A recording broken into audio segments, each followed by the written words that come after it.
Hey friends, I'm Jeffrey Rickman, and this channel podcast is called PlainSpoken. I've been doing it for a long time, aiming to be of benefit to people inside and outside of the United Methodist Church that are tied to the Methodist tradition. I'm an old school Wesleyan.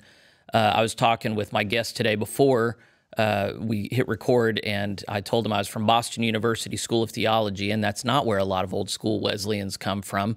But I've talked about my story in other places. My concern is just protecting what I consider to be an authentic and wonderful tradition that I'm happy to serve now within the Global Methodist Church.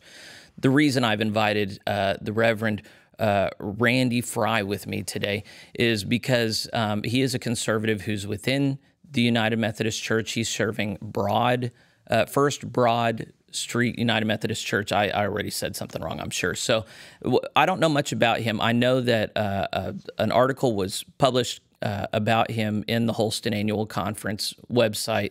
Conservative pastor says he will live into new reality of the UMC. And so there are a lot of conservatives who watch my channel or are going to watch my channel that are needing to figure out how to navigate these waters of the United Methodist Church now that they've had this sea change general conference where a lot of the norms, policies, language in the covenant about human sexuality have changed. And so Reverend Frye is of the mind, according to this article, and I'm going to ask him a lot about this, that this is not something that immediately excludes or is a problem for conservatives. Conservatives can still faithfully participate in the covenant body of the United Methodist Church. That is not a position that I've held. I've been very interested to talk to a conservative who holds that position. He's going to help me and hopefully you understand some things that we currently don't. So this is not an adversarial thing, but this is a thing where he and I don't share the same view right now, and we're going to be seeking mutual understanding. So if you, like me, have no idea who he is, well, and that's, he's already laughing at me. It's because of my own ignorance, I'm sure. But he leads a really big church, First Broad Street. It's his second time being a pastor there. The first was as an associate pastor in the 1990s. And after 20 years in other appointments, including Johnson City District Superintendent from 2005 to 2012, Frye has returned to First Broad Street as senior pastor in 2019. He's a 67-year-old United Methodist pastor with 43 years in ministry.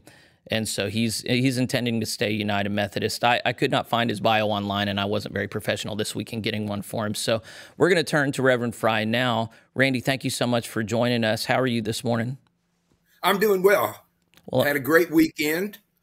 So. Yeah, we're talking just right after the Memorial Day weekend, and I want to thank you. I know it's a busy time and busy schedule, but you set aside an hour this morning where you could speak to me, and I want to thank you for that. Perhaps you'd be gracious with me and others who don't know you very well and help us understand who you are and how to hear your voice in this time.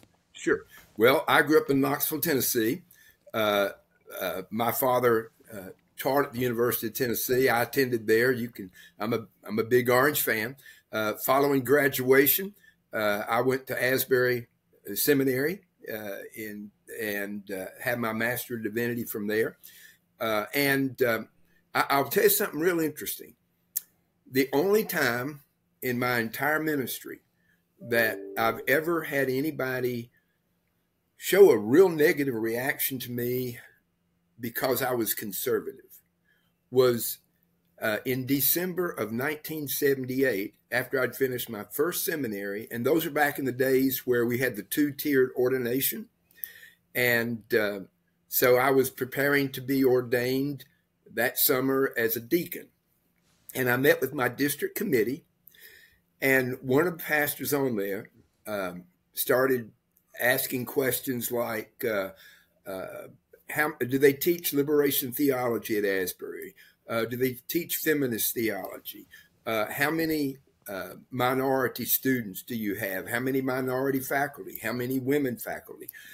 And most of my answers, having been there for only a semester, were, I'm not sure. Mm-hmm. I knew we had a lot of foreign students from India and Africa and the Caribbean, but I couldn't have told you numbers. And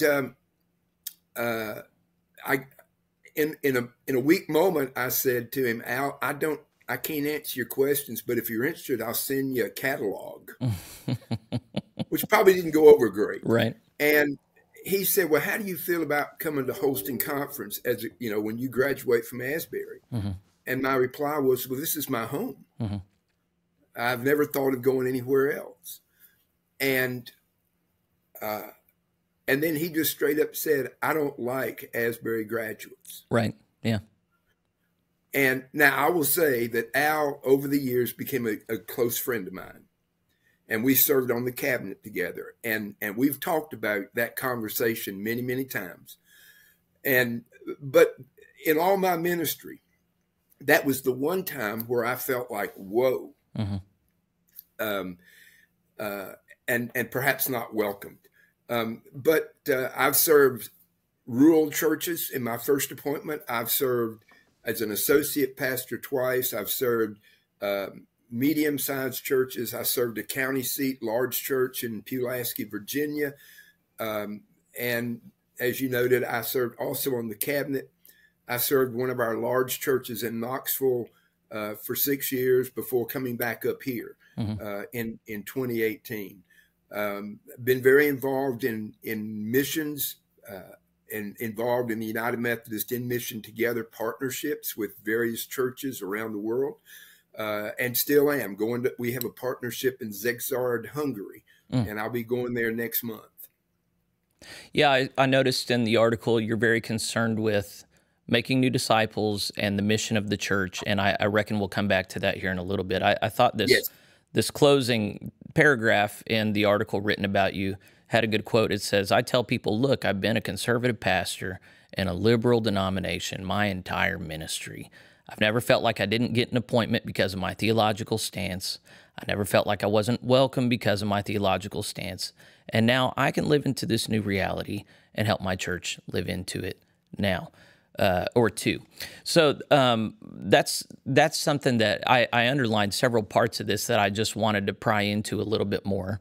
But the whole time to you, it's felt like you are in a liberal denomination. There are a lot of people who are very surprised to see this liberal progressive ascendancy.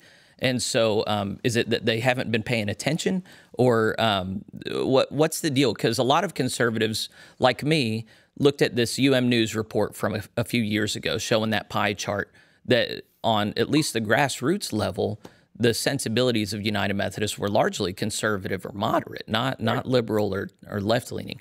But you've been of the mind for some time in your professional ministry that the UMC is a liberal denomination? Well, and let me say, the churches I've served, you're exactly right. Most of the people in our churches, and particularly here in Holston Conference, in East Tennessee, Southwest Virginia, Northwest Georgia, the majority of our membership would be center to right of center to very right of center. We're talking about the members. But when you talk about decisions made by the General Conference, you talk about programs supported, particularly by our General Board of Church and Society. It's pretty liberal denomination. Okay. And when I came out of school back in the 80s, the in vogue word was plurality. Sure. You remember? Or pluralism. Yeah. Pluralism. Absolutely. And we can and the big tent that has room for everybody. And I could be comfortable in that concept, but always had discomfort with the very far left of our denomination. I don't know if you remember the Sophia controversy of the 1990s. I read about it. Yeah. I was actually here at that point in time, and you may remember that was something our United Methodist women were involved in. A couple of our bishops were there, and things like that are very troubling, always have been. And that's where I say we've been a liberal denomination. Well, so where the current concern is, there are a lot of conservatives still within the United Methodist Church that are wondering if they're trapped right now because different annual conferences made promises about what could or could not be done after the General Conference. Some have already said that they're not going to make good on those promises. Others, I think your conference is going to make good on that, actually. Yes.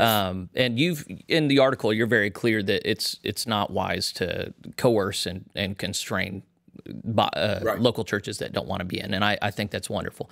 There are a lot of people, though, who are looking at the conservative ideology, worldview, disposition, and going, the UMC is not a neutral place. It is a hostile place to conservatism. It is a place where our money will be used against us, where we will be systematically preyed upon and used to prop up a progressive agenda, and we will be made second-class citizens in this body.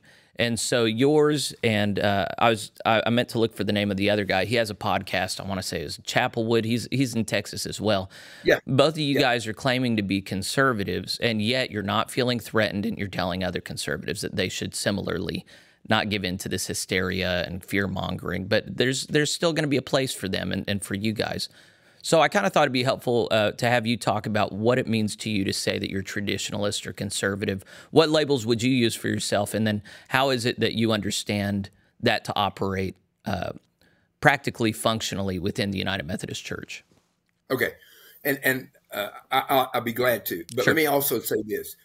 Everything is contextual. I live and serve in Holston Conference, which as a whole is probably the most conservative annual conference of the Southeast jurisdiction. That does not mean we don't have progressive pastors or anything like that. But let me, I can speak from my experience in Holston, and it's been different from what many of my friends have experienced. But back to your question, I hate labels. What I'm going to say is I'm a follower of Jesus, and I believe that the scriptures are God's inspired, authoritative word, and that truly they contain everything we must know for our salvation. I'm Wesleyan to the core in my belief in personal holiness and social holiness, but it begins with the personal holiness. So when I talked about the mission, what I've also said is to my staff, to our leadership council here at First Broad Street, is we're going to stay focused on the one thing that we can control, and that is our efforts to make disciples of Jesus Christ for the transformation of the world. I believe that with all of my heart. That is who we are. That is what we're called to be.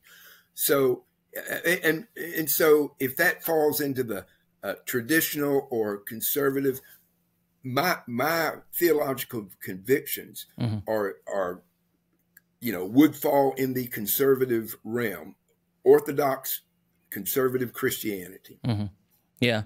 So whenever I use words like Orthodox or traditional or conservative, and a lot of that, there's just a ton of overlap between those three. I entirely identify with you on the role of the scriptures in guiding one to the way, the truth, and the light. The place that leads me to in my personal convictions, though, is that sexual conduct is very important in one's personal life and cannot be separated from one's relationship with God. And you and I are in the same place on that. Well, but that has implications so far as salvation or damnation. And so the notion for me, and I'm quite clear about this, is to live a life of sexual immorality as biblically defined consigns one to hellfire. And that the role of the church, the unique role of the church, is to point the way to the Father and not be tarnished by the world. And so that for me, as a conservative, to be in a denomination that pretended as though biblical sexual ethics were contextually determined rather than universal, got me to the place where I was concerned that I was part of a denomination that was leading people into hell and not even warning them about sexual sin. So that's the fundamental theological issue here, where when you say you're conservative, I don't know if you feel that same angst and acrimony about the denomination you're tied to, giving a sense of ambivalence about sexual conduct when traditionally understood, conservatives would say, no, that's not okay.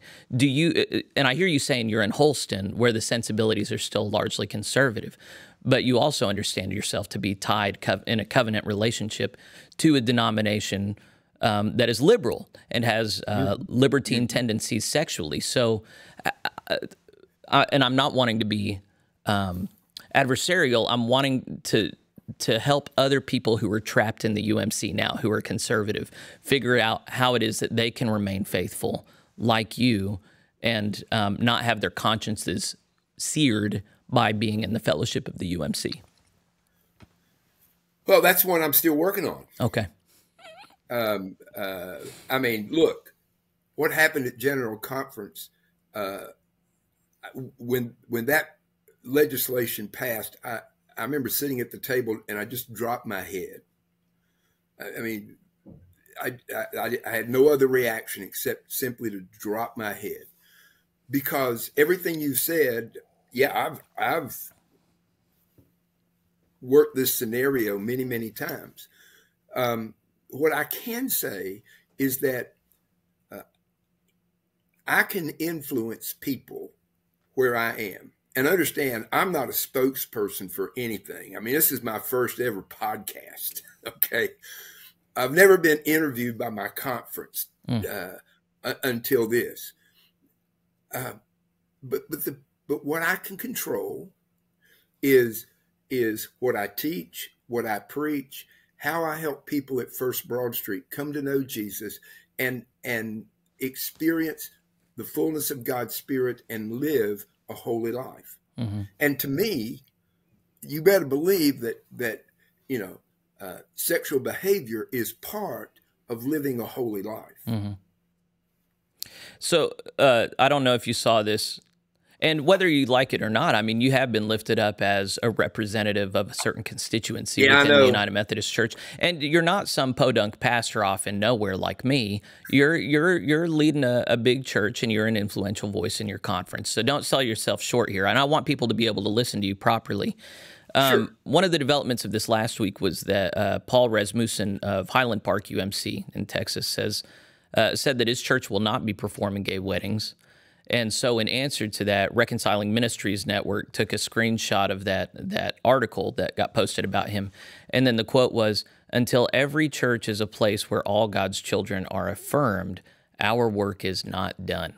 And so to me and others, that signaled, well, within this article that was published about you, there was a couple quotes leading in the direction, I don't have it right in front of me. I do, I just haven't found it, but where you seem to anticipate that now that this pronouncement has been made, there's going to be less acrimony around these things.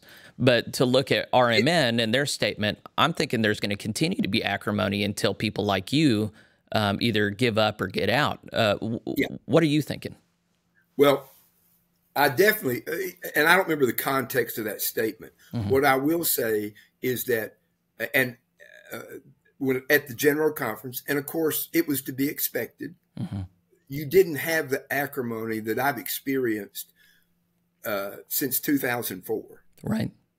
That's how long I've been on delegations. Mm-hmm. And it got worse and worse and worse, culminating obviously at 2019. Mm-hmm. Now, there's a reason there was not as much acrimony. Right. Because most conservative voices by the time we got to Charlotte were gone. Mm-hmm. I went to the Good News breakfast as I've always done. And in the past, there'd be, several hundred people in the room. And the first one, when we were eating breakfast, I bet there weren't 50 people. Right. And I doubt there were more than 75 or 80. I don't know the numbers, but it was a very sparsely attended compared to what I'd experienced in the past. Let me ask you about something pertaining to that, and then I'll let you get back on that track. But okay. According to my African friends that I've interviewed that were at General Conference, their movements and meals were controlled. In previous quadrennia, Africans were allowed to participate in the Good News meals, right? Yeah, and there were some at those meals. There were some. Okay, so that is still very strange to me. Okay, go ahead. Let me remind you that and I've saw some of those conversations prior to the General Conference. They had breakfast, lunch, and supper at the convention center. Okay. Now, you weren't required to go there. Of course.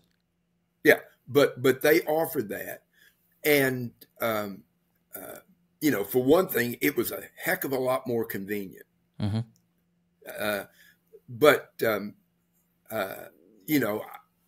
I went to the Good News breakfast, and there were only 2 of them this year. There was one 2 the first breakfasts. week. Yeah. Okay. Yeah. So I didn't feel as though it was controlling. Okay. They said, we're going to do this. Our delegation ate together 3 times a day, which was very unusual. So you were talking about how the acrimony was not there at General Conference this time. A number of the people that I've spoken to said that it felt like a highly scripted and highly controlled event, but you did not have the same sense about it? No. Every General Conference I've been to has felt highly scripted. Okay. This one included. Okay. But it didn't seem to be a huge change from previous quadrennia. Not from my observation. No. Okay. Yeah, that's fine. Look, going in, I knew there were 3 conservative people on our delegation, whereas in 2012 there were 9 out of a delegation of 12. So it had flipped, and I knew that was going to be the case in every delegation, and it was. So that while it still seemed to me scripted, if you will, you didn't have the pushback on it because so many of the conservative voices that would have spoken up didn't. Yeah, they weren't there. Yeah. Well, and the ones that were and that did, at least I noted, and I did live coverage of most of the plenary proceedings. Oh, okay. There was one white lady from America who was actually received pretty well, who was a conservative who went up there. But then there was a Filipino woman who got up and things got tense. And then when African conservative men stood at the pulpit or at the podium, they were not received well. I don't think there was a single one that was received well by particularly Dr. Kula. Yeah, that went really poorly. I agree. So the reason it went so well and there was less acrimony is because there were much fewer conservative voices. Oh, no question. And that's what you were saying all along. I'm not disagreeing with you. So let's talk about. Go ahead, brother. Yeah. To the Highland Park thing. Look, Satan's going to attack the church in any form possible. That's been true since the beginning. Attack the people of God, lead astray the people of God. I made the same statement to my associate pastors that the pastor of Highland Park made. I made that same statement to my CLC. Reconciling Ministries just hadn't got a hold of me. But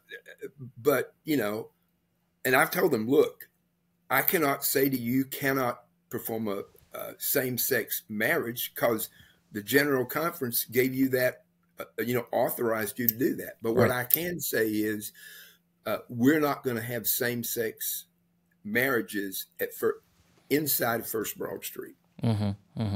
Yeah, as long as the trustees are with you on that. I think trustees, I'm still not clear where the pastor's authority ends and the trustees begins, but that's for other people to worry about. The trustees begins with the property.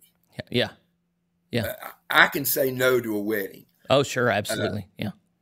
But the trustees make the determination, make the wedding policy. And we have a different form of local church government. We do not have a board of trustees. We have a committee on finance and facilities that serve in that role. But those decisions are ultimately made by our church council of 14 people.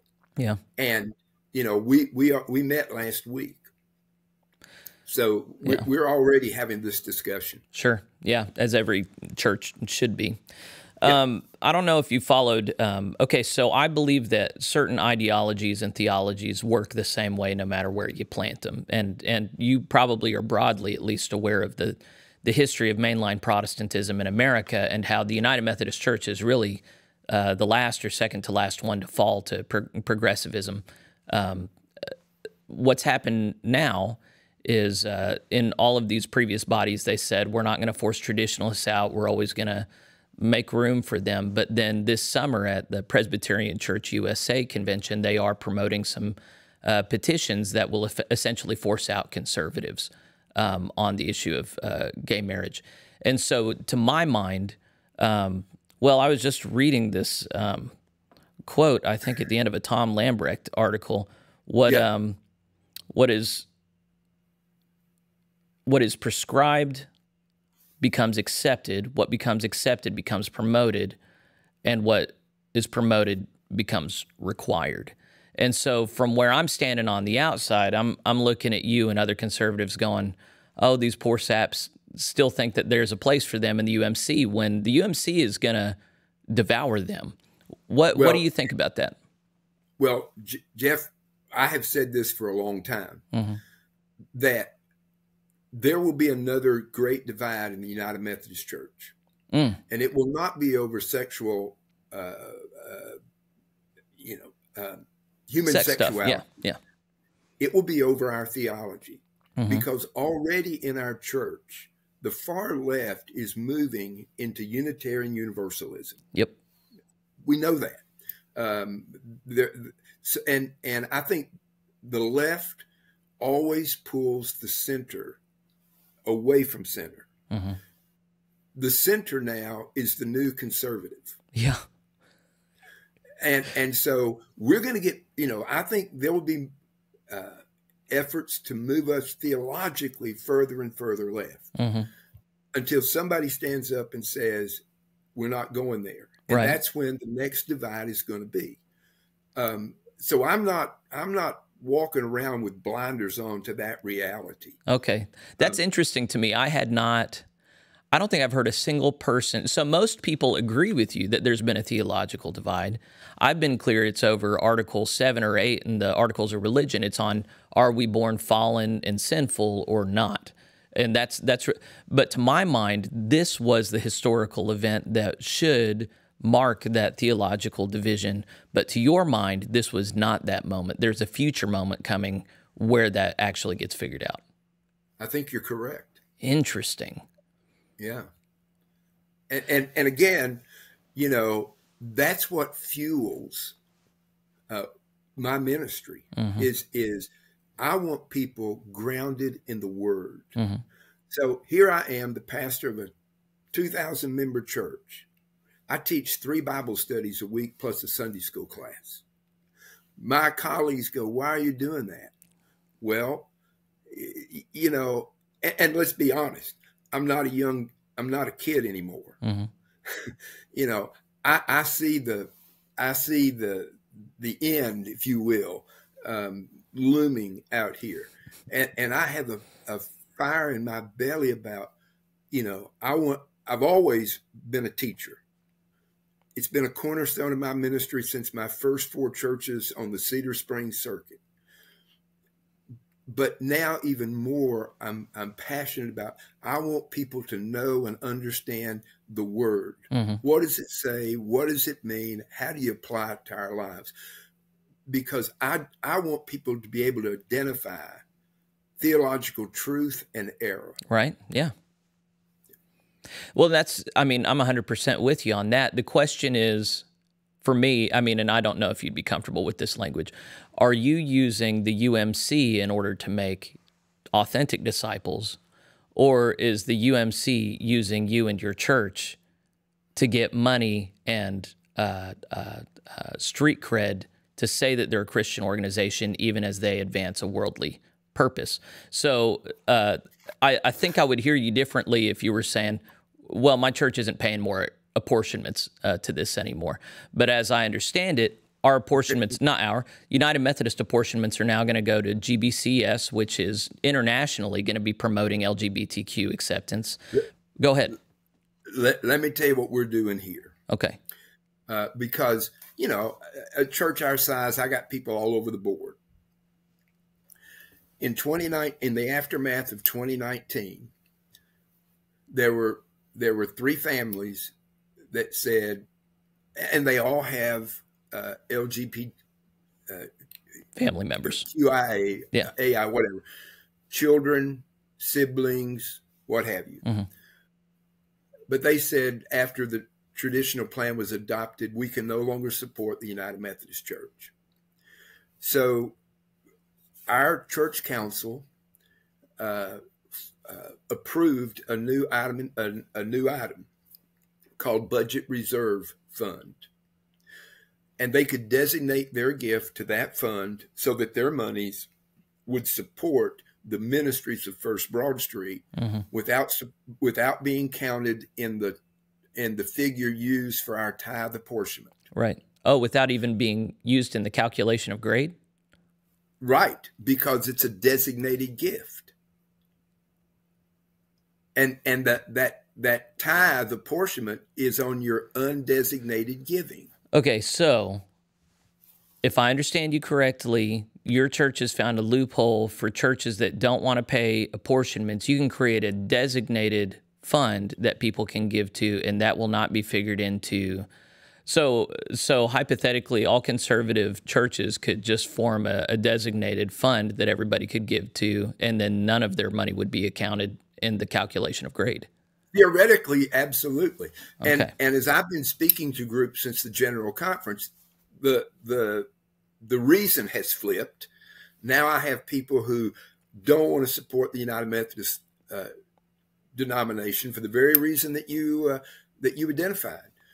So I asked my CLC, when I meet with groups, are you okay with me promoting our budget reserve fund as a means for people to give without supporting financially the United Methodist Church? Mm-hmm. And that's what we're doing. Interesting. Okay. Well, that changes the picture, because a lot of conservative churches are under the impression that if conference authorities get the impression that they are giving less in apportionments, either just refusing to give or moving money around so they don't have to, that's going to result in pastoral changes, that's going to result in the clampers coming on, and at least in Holston Annual Conference, that has not been seen as something that the conference needs to mess with. You know, again, I can only speak for Holston. Right. It has not been something that has been brought to me as, why are you doing this? And I remember, listen, when I was on the cabinet, mm-hmm. when we went to the tithe apportionment, and I had churches back then figure out real quickly that, well, we could just designate our gift and, not be counted. Well, the problem was they didn't set up a specific fund. Mm-hmm. So they would give their money to a youth fund mm-hmm. or a music fund, which, it's very limited in its scope. Our budget reserve enables the church to use that to pay local church expenses. So mm-hmm. curriculum, heat and lights, mm-hmm. pastor salaries, those kinds of things. Yeah. Functionally, though, I remember I used to tithe directly to my annual conference as a clergy in Oregon, Idaho, and I said, I wrote the conference treasurer and said, could my money go only to these funds and not these? And he said, yeah, we can do that, but we're just going to move around other money to put it there anyway. And so it was a thing where it was just kind of a virtue signaling on my part, but it didn't have any real impact on the functioning of the church. And I would imagine it'd be the same there, huh? Well, in Holston, I guess, yeah. but because of the budget reserve fund, mm-hmm. it doesn't figure in. So it is still less dollars coming in. Yeah. It is less dollars coming from us. Interesting. To the annual conference. Yeah. Okay, we got 15 minutes left. I want to cover 2 more areas of analysis with you. One is discipleship and mission. These are things that are important to you. These are things that you're gladly promoting and pushing within the United Methodist Church. I think the mission of the United Methodist Church to make disciples of Jesus Christ for the transformation of the world is great. It's a great mission. The Achilles heel in that, of course, is that they never define what a disciple is. And so part of my frustration, I was a United Methodist pastor for over a decade, was I would be making a certain form of disciple, as I understood the Bible to recommend, but then there were other clergy around me that were making very different disciples, talking about a very different Jesus. And you already are acknowledging this being the case. So how do you work out that tension between, okay, yes, we are making true disciples. They're making very different disciples over here, and yet you can still feel okay within this covenant body. How do you do that maneuvering? I'm going to go back to something I've said a couple of times. I hate to repeat myself. Please do. But, first of all, ministry is, all ministry is local. Mm-hmm. I think it's like politics. Okay. What I can control is what happens at the church I'm serving. And I agree with you. My definition of discipleship and some other clergy in the Methodist communion are going to be very different. Mm-hmm. Your words make sense to me, except the way in which you were quoted in this article was not, hey, just keep your nose down and think about your context. It is, hey, we're located within this larger covenant body, and it doesn't have to be a big deal that they have really changed this stuff. In fact, they didn't even really change anything. They just brought us back to zero or to neutral. And I'm not sure how much. Go ahead. Only on the removal of the restrictive language took us back to 1988. Some of the other stuff that was adopted, like the definition of marriage, that's not neutral. Right. Now, the fact that the lady from Zimbabwe was able to get that amendment in that included the traditional a man and understanding, a woman, yeah. And what I said was, by inserting that, it made a place for me, who holds a very traditional view of marriage, that I can point to and say, it's not and, it's or. I believe in the marriage of a man and a woman. I believe it's biblical. And so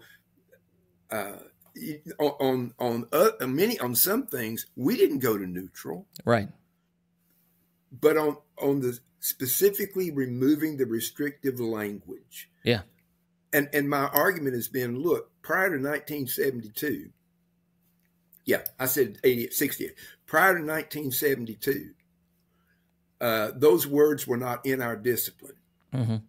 But the biblical portrayal of homosexuality was there in the Bible. It hadn't changed. Right. And if you were to ask a conservative person in 1968 or 1970, is homosexuality a sin? They wouldn't look to the discipline. Right. They look to the scripture. Yes. And, the problem I've had with the language, not that I disagree with it, I don't. But I've always wondered, for people who hold a view that homosexuality is a sin, and I'm one of them. Yeah. What about every other sin that we know of? Well, why were they not listed as well? Well, and the answer to that question is because our society wasn't trying to normalize those other sins. Exactly. And I go back to, you got to remember the world in which we lived in 1972. Yeah. And I was a part of that world. Yeah. And I remember, I was a young teenager, but I remember the sexual revolution of the 1960s, what was being portrayed on television in the early 70s. Norman Lear had shows all over television promoting an agenda. So I get why that was put in there. I fully understand it. Yeah. But the fact that it's removed doesn't change what I believe. Doesn't change what you believe, but the interpretive framework of the United Methodist Church has changed. So even before that language was adopted in 1972, there were 2 United Methodist clergy that were defrocked for being engaged in homosexual acts, and that was without that language. That's not going to happen now because those doing the interpretive work, well, there's already, there's even a question right now of if immorality is a charge at all for defrocking someone from the ministry. There are some people saying immorality is still there, but according to the electronic records, that language, any language even vaguely pointing to sexual immorality, is now out. It's no longer grounds whatsoever for excluding someone from ministry in the United Methodist Church. Yeah, I'm trying to remember. Is it paragraph? It's under the examination for people going to the ministry. Paragraph, what is it? 304, 305. Yeah, let's go with it. So there's I don't remember the paragraph. I just know. Yeah. Go ahead.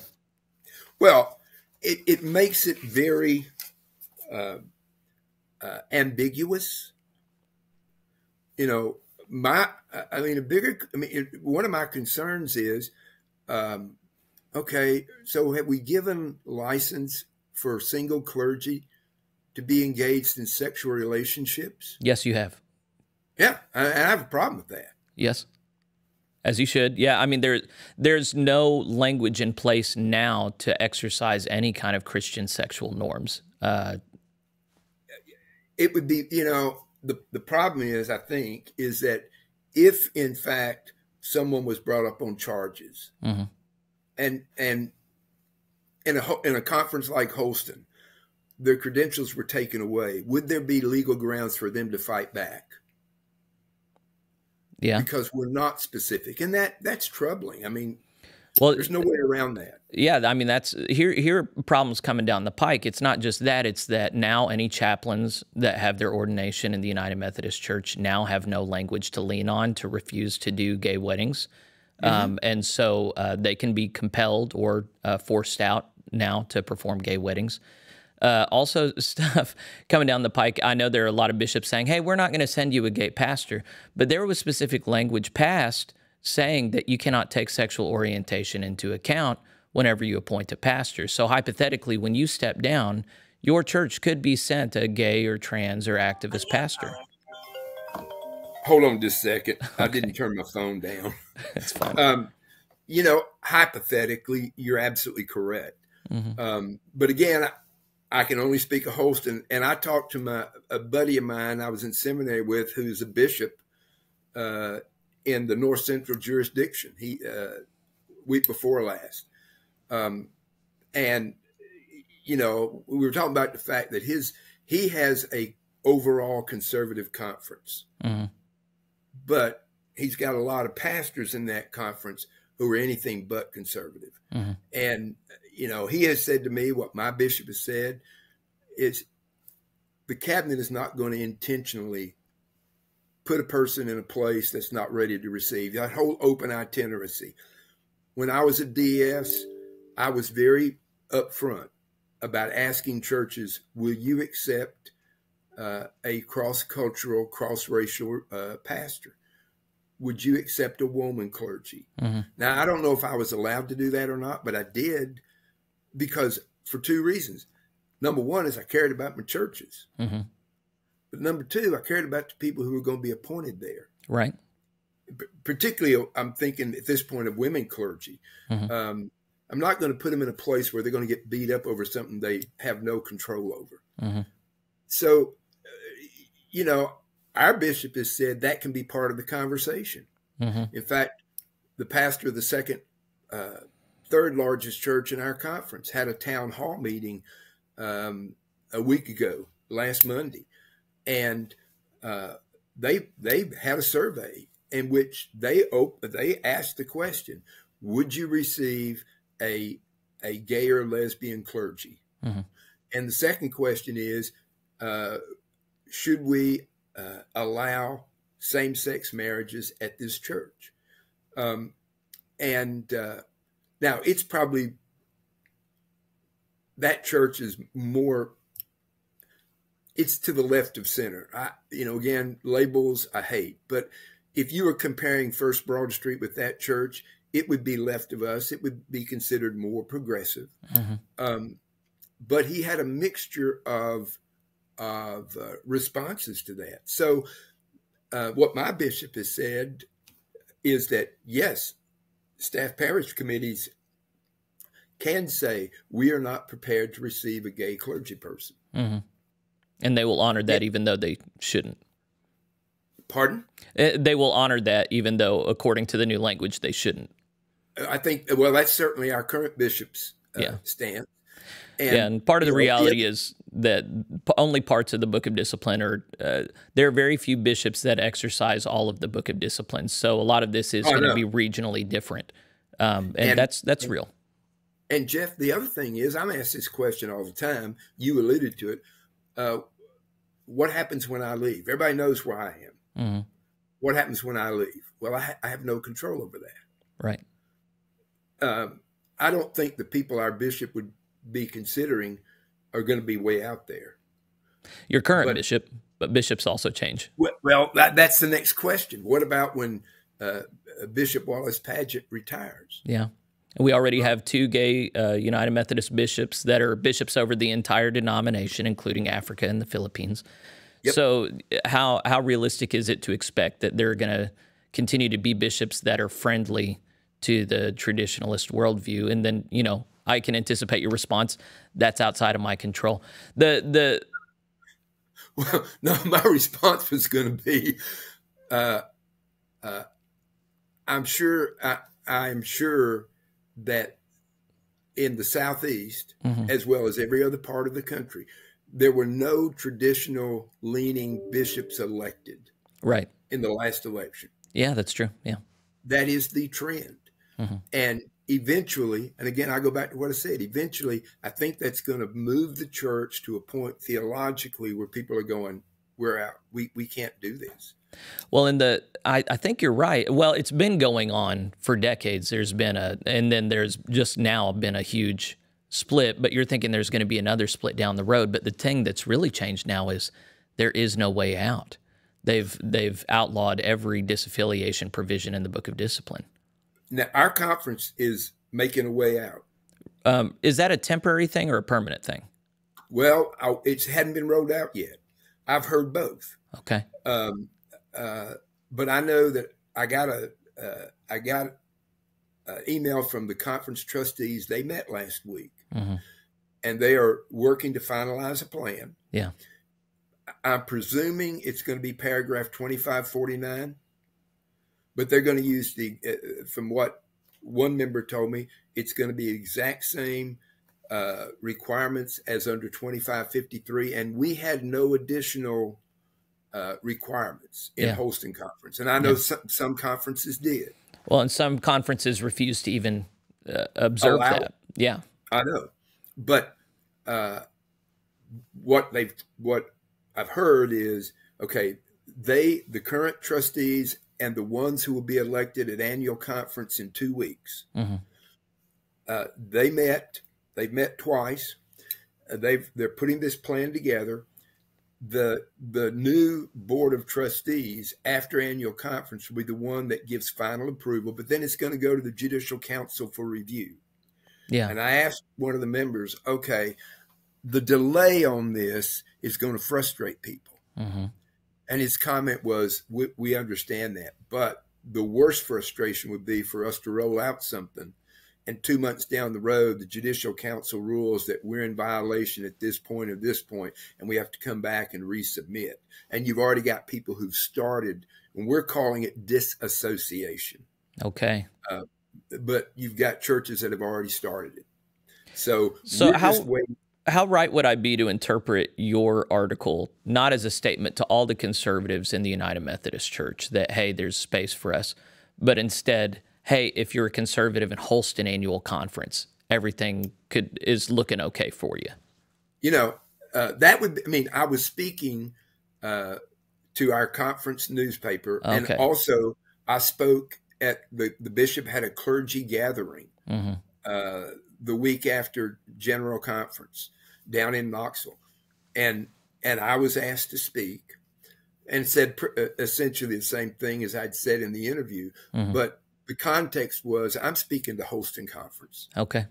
And I can't speak beyond it. And I've heard from friends and colleagues and read, there's some horrible things that have happened to conservative pastors in in other conferences and in particular in other jurisdictions. I know that.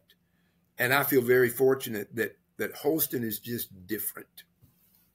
I think what I'm hearing now, your article, your voice was promoted around the UMC as a statement on the entire UMC. And I think that understanding you now was a misusing of your voice and that you really only intended your words to be applied in Holston. Yeah, I know. I didn't think, okay, I'm making a statement to Holston. I'm in an interview with our conference communications person. I've known her for 30 years. My whole mindset context is Holston. That's where I serve. I wasn't speaking anywhere beyond that. And I was really surprised when I saw that UMNews had picked it up. Well, we're at the end of our time. I'm actually 1 minute over with you, but I want to give you any other closing stuff that you think is important for people who spent time with us to just know or think about, pray about, meditate on. Yes, and I want to be very clear here. I've already had 6 people leave First Broad Street since we got back. I grieve every one of those departures deeply. And we had some people leave in 23 when we didn't disaffiliate. I won't, every person has to follow their heart. What they believe in their heart of hearts, I can or cannot do. And so while I grieve people leaving, I fully understand it. And theologically, I'm much more aligned to the WCA and the global church than I am in portions of the United Methodist Church. I get it. Now, the other thing, Jeff, I will never forget the night where I was called into ministry, or the Sunday where that calling was confirmed. I was 16 years old. And I'd been struggling with the call for about 3 weeks, and we had a guest preacher at our church. And in the middle of his sermon, and I couldn't tell you what he was preaching on, and he didn't know me from Adam, but in the middle of his sermon, he said, what the United Methodist Church needs are young men and women answering God's call to ministry. He had no idea what I've been going through. And I shared with people yesterday the weight, the burden that I had carried. In that moment, it was gone. I've had several opportunities to leave pastoral ministry.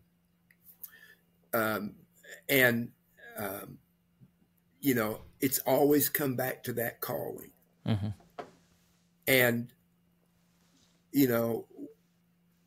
when I'm going through my own discernment over the last 3 years, that calling has been, echoing. And I've wondered why. A friend of mine who's also an Asbury grad said, Randy, if all the conservative pastors leave United Methodist Church, who's teaching truth?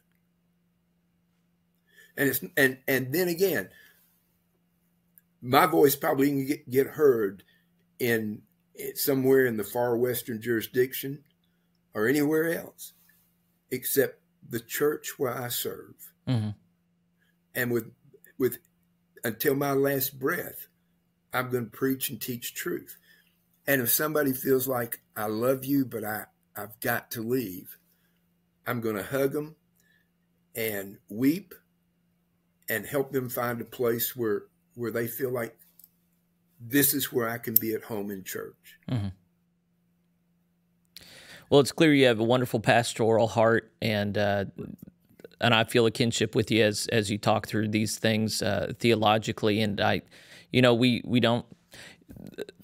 Maybe I've been moved. It's hard to tell in the middle of a conversation whether I've been moved or not. So I just got to reflect on that. But my hope, turning briefly to the audience now, friends, if you spent time with Randy and me, you just consider his words and his demeanor The context is different all over the place, and you need to discern not just for yourself where it is that you can best serve Christ Jesus, but also assume responsibility for your local church, and don't sign yourself up or your church up for future heartache. So have the conversations that you need to have now, and don't be afraid of having hard conversations. That's kind of what got the United Methodist Church to where it was. So, friends, I would ask you to join me in praying for Randy whenever this concludes. Randy's got another word. Go ahead, Randy. Jeff, this is a shameless promotion. Do it. Do it.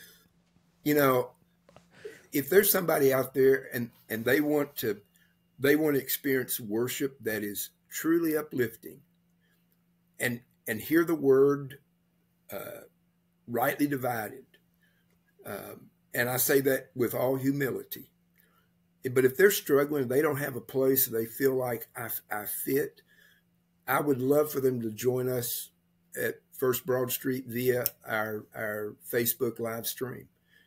It's at 10:45, the traditional service, 10:45. You can always watch it afterwards. Some of the greatest worship I've ever experienced is what happens here on Sunday mornings. And I'm a very, very small, as one of my buddies says, man, if they just had a preacher, that'd be great.